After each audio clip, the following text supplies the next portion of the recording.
नमस्कार दोस्तों। तो आज हम देखेंगे बालगुटी के बारे में। बालगुटी देने का महत्व क्या है, या बालगुटी देते समय कौन सी एज ग्रुप में बालगुटी देनी चाहिए, या बालगुटी का कौन सा कंटेंट किस कंडीशन में देना चाहिए। तो चलो देखेंगे बालगुटी के हर एक कंटेंट के बारे में डिटेल्स में। के कंटेंट है उसमें से यह जो है वेखंड। तो वेखंड का उपयोग हम कफ विकार में करते हैं। जब भी बच्चों को बार बार छाती में कफ जम जाता है तो हम वेखंड का लेप छाती पे लगाते हैं। ये जो है अश्वगंधा। तो अश्वगंधा की मूल जो है, तो जब हम यूज करते हैं तो इसका उपयोग हमें स्नायु का बल बढ़ाने के लिए हो, या बच्चों के मसल की स्ट्रेंथ बढ़ाने के लिए हो, इसका बहुत अच्छी तरीके से फायदा होता है। ये जो है अतिविषा। तो अतिविषा का उपयोग हम एज ए विषग्न बोल के करते हैं। ये जो है मायफल। तो मायफल बच्चों में पचन शक्ति बढ़ाने के लिए काम करता है। ये जो है काकड़श्रृंगी। काकड़श्रृंगी बच्चों में कफ विकार में काम में आती है। जिन जिन बच्चों को बार बार सर्दी वगैरह होती है, ऐसे बच्चों में हम इसका यूज करते हैं। ये जो है लता करंजी। लता करंजी भी पेट की बीमारी में यूजफुल है। ये जो है नागरमोथा। तो नागरमोथा बहुत अच्छी तरीके से पचन क्षमता सुधारने के लिए काम में आता है। ये जो है जायफल। जायफल भी पेट की बीमारी में यूजफुल होता है। ये जो है बेहड़ा। तो बेहड़ा शरीर में का जो कफ जम जाता है, वो कफ का भेदन करने के लिए बहुत अच्छी तरीके से काम में आता है। ये जो है सूंठ। तो सूंठ है जिन बच्चों को ब्लोटिंग होती है या पेट में गैसेस होते हैं, उनमें हम सूंठ का यूज करते हैं। जो बच्चों को पेट अच्छी तरीके से साफ नहीं होता, उस बच्चे में हम यह हिरडा का यूज करता है या बाल हिरडा का यूज करते हैं।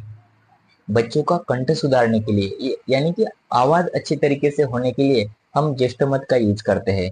जब भी बच्चों को बार बार लैटिन को होती है या मोशन को होता है, तब हम ये कूड़े की साल बच्चों को देते हैं।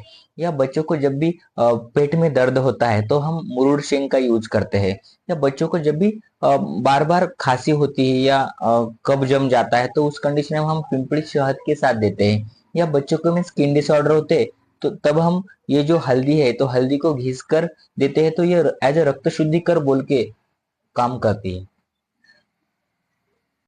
आपको एज ग्रुप के अनुसार इसके राउंड घुमाना है। यदि आपका बच्चा 1 मंथ का है तो आपको 1 से 2 राउंड हर एक घटक के करना है। यदि आपका बच्चा 2 मंथ का है तो आपको इसके 2 राउंड घुमाना है। यदि बच्चा 3 मंथ का है तो 3 राउंड घुमाना है। तो ऐसे आपको हर मंथ को एक एक राउंड बढ़ाते जाना है। यदि बच्चों को पेट साफ नहीं होता, यानी कि कॉन्स्टिपेशन होता है, तो हमें कौन कौन से घटक द्रव्य यूज करना है वो आज हम देखेंगे। तो इनमें से हम इस पत्थर पर दुग्ध डालना है। बाद में ये जो हिरडा है, इसके राउंड घुमाना है एज के अनुसार। बाद में ये जो है बाल हिरडा, इसके भी राउंड घुमाना है। और तीसरा जो कंटेंट है, जो कि सुंठ है, सुंठ का भी राउंड घुमाना है। और जो लास्ट वाला कंटेंट है, ये जो ज्येष्ठ मध, तो इसके भी राउंड घुमा के आपको इसका चाटन बच्चों को देना है। तो आपके बच्चों का हर दिन दोगे तो अच्छी तरीके से पेट साफ हो जाएगा। आजकल पेरेंट्स बोलते हैं कि बच्चा रात भर रोता रहता है या उसको नींद ही नहीं आती है। तो ऐसे कंडीशन में हमको बच्चे को हो सकता है उसके पेट में दर्द हो, या पेट में गैसेस हो, या उसका पेट साफ नहीं होता। तो ऐसे कंडीशन में कौन कौन से द्रव यूज करने चाहिए। तो उनमें से हमें पत्थर पर दुग्ध डाल के, बाद में हमें ये जो है सागर गोटा, इसके राउंड घुमाना चाहिए। उसके बाद है सुंठी। सुंठी के भी अच्छी तरीके से राउंड घुमाना चाहिए। उसके बाद है अतिविषा, ये जो कि विषग्न बोल के काम करती है। उसके बाद है नागरमोथा, जो कि पचन के लिए बहुत अच्छी तरीके से काम में आता है। और जो लास्ट में है वो है बाल हिरडा, इसका भी हमें अच्छी तरीके से घुमाना चाहिए। तो इसका हम सभी को एक जगह पे मिला के बच्चे को हर दिन आप इसका चाटन दोगे तो बहुत अच्छी तरीके से बच्चों का रोना कम हो जाएगा। यदि बच्चों को बार बार जुलाब होते हैं, तो ऐसे कंडीशन में हमें कौन कौन से द्रव्य यूज करना चाहिए। तो इसमें हम पहला जो द्रव्य यूज करते हैं यह है कुटच, जिसे हम कूड़ा कहते हैं। तो इसके राउंड घुमा के इसका एज के अनुसार यूज करना चाहिए।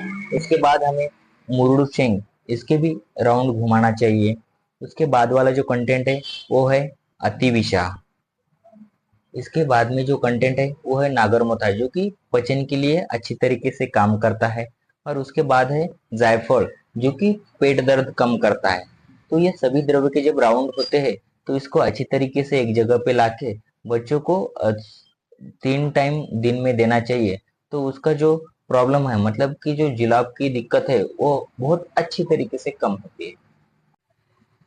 अगला जो कंडीशन है उनमें बच्चों को सर्दी होती है या बार बार खांसी होती है, तो उस कंडीशन में हमें यूज करना चाहिए पिंपली। इसके जितने लगते हैं उतने राउंड घुमाना चाहिए। उसके बाद है काकड़ श्रृंगी, तो काकड़ श्रृंगी की भी आप राउंड घुमा सकते हो। उसके बाद लेना है वेखंड, और सबसे लास्ट में लेना है आपको ज्येष्ठ मध। तो ये सभी के जब भी आपके एज के अनुसार राउंड कंप्लीट हो जाते हैं, तो उसको अच्छी तरीके से एक जगह पे मिला के दिन में 3 बार इसका चाटन देना चाहिए। तो बहुत अच्छी तरीके से बच्चों की सर्दी हो या खांसी हो वो कम हो जाती है। तो अगली कंडीशन देखेंगे, जब भी बच्चे को कृमि हो या जंत होते हैं तो उस कंडीशन में क्या देना चाहिए। तो उनमें हम यूज करते हैं वेखंड। इसके एज के अनुसार हमें राउंड घुमाना है। उसके बाद है हेरडा। इसके बाद है बाल हेरडा, जो कि पेट अच्छी तरीके से साफ करता है और जंत को पेट से बाहर निकालता है। उसके बाद है अतिविषा, जो कि विषग्न बोल के खूब अच्छी तरीके से काम करती है। तो यह थी बालगुटी के हर एक कंटेंट के बारे में और कंडीशन के बारे में डिटेल्स जानकारी। Thank you.